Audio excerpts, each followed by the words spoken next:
So today, Radars guys, let's talk about the 5 changes that they added for Radar this update. This is a video more focused on people that were not following too much on the dev server and basically didn't, see these videos. So I'm trying to reach more people that are out of the circle of news and everything that the channel has, okay? So just a small disclaimer, this will be stuff that I talked about during the dev server, okay? So let's start. Radars. So there is basically 5 new things. We start off with this little thing. If you go there on the radar and on the X-ray here, and you go there, you see there is a TWWS plus. See there, a little plus there. If you go to an older radar, you will see TWWS without the plus. And then on the actual PESA and IESA radars, you will see TWWS IESA. So these two, the plus and the IESA, are 2 new additions. So let's show how it is right now in the game and then how it is with the 2 new ones. So we have here the MiG-29, the normal TWWS, without the plus, without the ESA.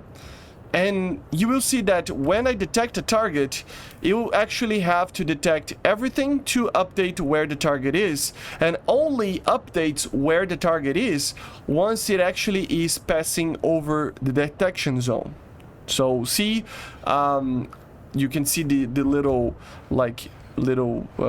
bars there of detection, and once those bars go through where the target is, it updates where the target is with TWWS. This is the normal one. It is, slower, it is less precise, and it makes you lose a lot of targets. It makes the situational awareness sometimes to take a lot more time, and it's not the greatest thing ever, okay?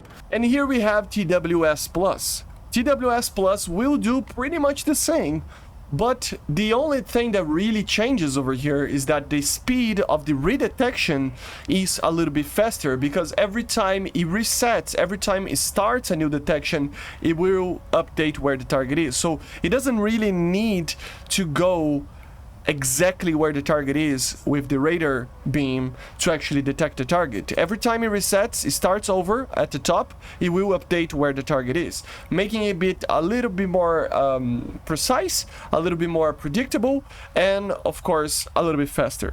So if you turn a lot and everything with that, it doesn't matter where the radar scan is, it will try to reacquire where the radar was. So it's very fast and very precise. A little bit better, not by much, but it is a little bit better than normal TWWS. And then we have the TWWS ESA, the electronic scanned array. This is not only faster, of course, because it is using an electronic scanned array radar, so each time it is already automatically updating where the target is, so it doesn't need to reset, it doesn't need to go through the whole scan, or it doesn't need to just go with the beam right over the target to detect it. A bit of the radar will always change focus and keep an eye on the target that you are having a lock on. So it doesn't matter where it is. The first detection is done. It is going to be it will still be detecting the target, of course. And the second thing about this is that once you have the first detection like this, you can actually change where you are looking with the radar. For example, here, guys, I'm looking here, I detected this MiG-15, but if I look elsewhere, see in the radar scope that the target that I detected that time is still getting updated. It doesn't matter, it will still update the missile, it will still get updates from the target, even if you're looking elsewhere, which is a pretty good thing. So this is the TWWS ESA, right, the ESA. So as you see, I'm looking elsewhere and it's still detecting the target. So these are the changes that they included with TWWS Plus and TWWS ESA according in the vehicles that had that in real life. So for example, electronic scanned array radars, the Su-34, Su-30SM, the Rafale, the Kafir C-10 will have this version, and the TWWS Plus and many others like the F-18, the Eurofighter, some other aircraft, okay? And then we have a new thing as well for 3rd generation, pulse radars, the normal radars. basically now we have a filtering system that will help against chaff and other moving targets. So it should be a little bit better to maintain a lock while the target is trying to chaff, if the target is going towards you or away from you. Okay, so yeah, did you see that? These are chaff. See that the radar kind of bugged a little bit? That was chaff, but yeah, see, chaff, but it's still trying. It's not perfect, as you see. It's still locking the chaff and everything. It's not a pulse Doppler radar, but it does help a little bit. It's not the perfect thing, but it is an interesting thing that I think really does help a little bit maintaining locks and everything with this type of radar. I mean, I gotta try with this target, right? That guy is dead. Yeah, but you get the idea, right? So basically now it will be a little bit better, not by much, but it will be a little bit better to maintain a lock if the target is moving away from you or towards you. So you can see that even though I'm maintaining a lock over here and he's deploying chaff, you can feel that it's deploying chaff sometimes because of the way that you are, you know, changing the direction of everything here. And you can still maintain a lock. You can still try to get the kill. I mean, it's not perfect again, but you can make it work in a better way.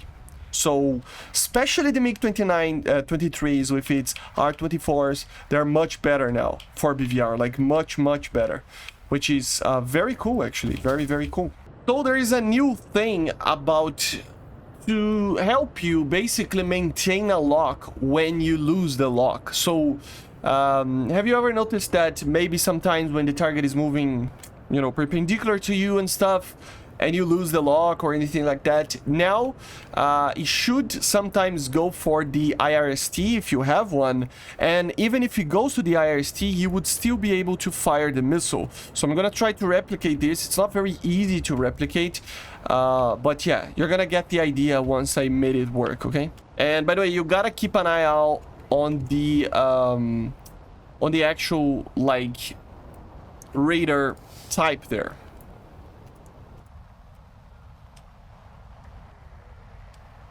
Or rather, you gotta take a look on the radar lock, basically the type of radar lock that we have here.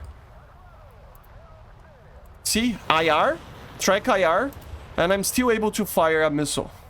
See, so of course it still needs, in this case with the R27, it still needs the proper radar lock. Of course, that's obvious, right? But at least now you can fire the missile and try to get the actual, you know, firing resolution to just be able to fire the missile even if it's going for the IRST, right? So it will automatically change to the IRST and then you would be able to fire the missile. But it doesn't mean that it will track where the target is. So yeah, track IR, I can fire the missile, but it doesn't mean that the missile is tracking the target. Did you see that he had a correction at the very end there?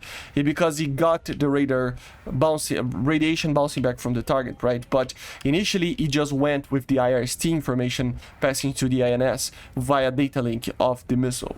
Okay, for the missile. So you can fire a radar missile with IRST, but it needs to be automatically changed. If you change manually like this, it will not be able to be fired. And now we have the NCTR, the non-cooperative target recognition. Basically, there are some radars that will be able, even if we are very far away, to identify what is the model or at least the type of aircraft that it's detecting. So for example, here the Autofighter is detecting an F-15 there.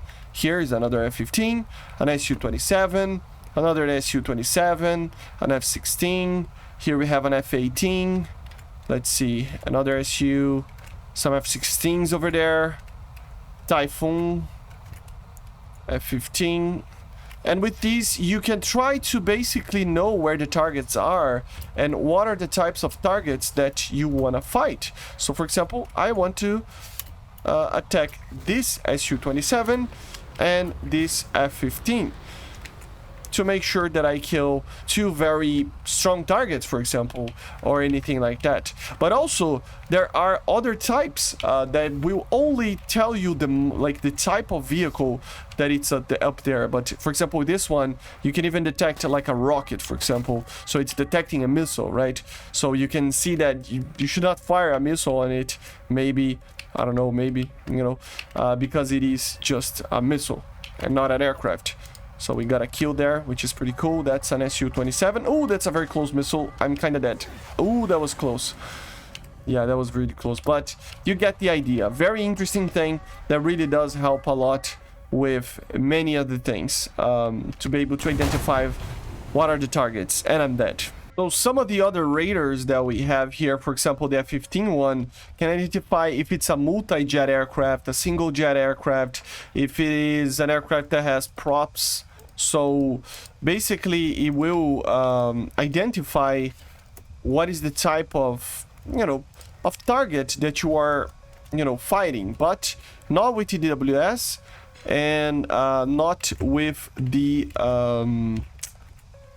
proper like model of the aircraft, right? So for example here, if I lock, I'm gonna die, but yeah, see, like multi-jet, for example. And the last ones are ones that I already talked about during this week, but I really wanted to show to you guys because maybe you didn't see the videos or anything like that, just to wrap it up the video, okay? But basically now you have 2 new buttons for controls. They actually changed one thing.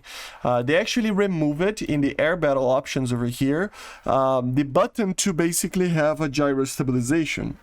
Now you have this to disable the radar antenna gyro stabilization at mission start, which is basically this stabilization that you put your nose on whatever place and it is stabilized to the place that you left the radar. So if I point it upwards like this, doesn't matter if I point the nose down or upwards, it is looking the same area of the air, right? So you can disable that at the mission start, but now you actually have a button to turn it on and off. Before it was just an option of turning it on or off, right? And now it is a proper button. So you have this switch radar gyro stabilization on and off, and if you click that, you're basically going to cyclic between having the stabilization, as you see right now, it's stabilized in an area of the sky, and then if you click and turn it off, it will just accompany where the aircraft is going. So for example, we are kind of in the bore side, kind of front area over here. Whenever I point the aircraft to, it will scan that zone.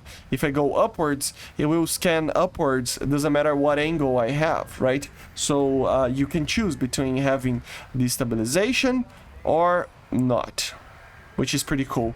The other button, and the last one, like I said, I already talked about this, but just to make sure I cover all the steps of the radars changes, the reset the direction to bore sight radar actually got added. So now, if you're looking elsewhere, you don't know where your radar is, you click that button and it will reset to your bore sight. So again, I'm looking elsewhere over here, I click the button and it resets. Okay, so these are the changes that they did for radars. It makes the game a little bit more realistic, a little bit more fun, and just a little bit more of a quality of life situation where they added these features. Okay, let me know in the comments what you think about it, if you knew about them or not, and I see you guys on the next one. Make sure to subscribe, leave a like, leave a comment, and bye.